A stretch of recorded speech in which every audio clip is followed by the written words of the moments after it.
We begin with a rare look inside one of the facilities being used to hold migrants detained by ICE.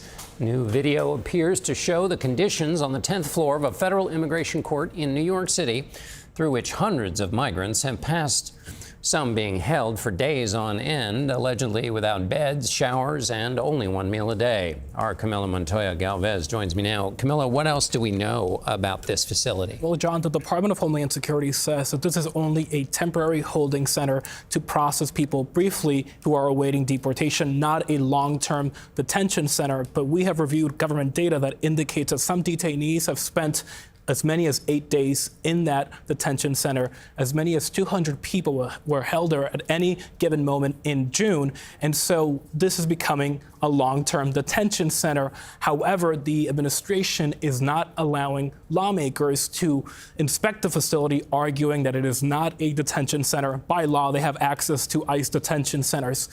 Migrant detainees at this facility are reporting poor and substandard conditions, including limited access to food and water, no ability to take showers, and also having to sleep on the floor amid hot temperatures and overcrowded conditions. The notion that it's temporary suggests that in the longer-term facilities, conditions are much different. And they will have more services. And they have more services. So based on your experience and all the reporting you've done, is this the exception or the standard in terms of care?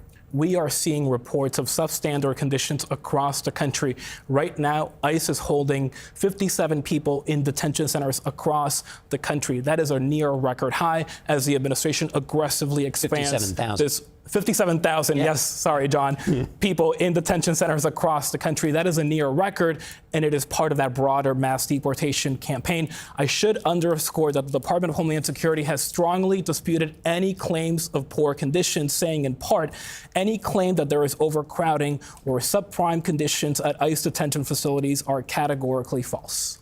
Camilo Montoya-Galvez, thank you as always, Camilo.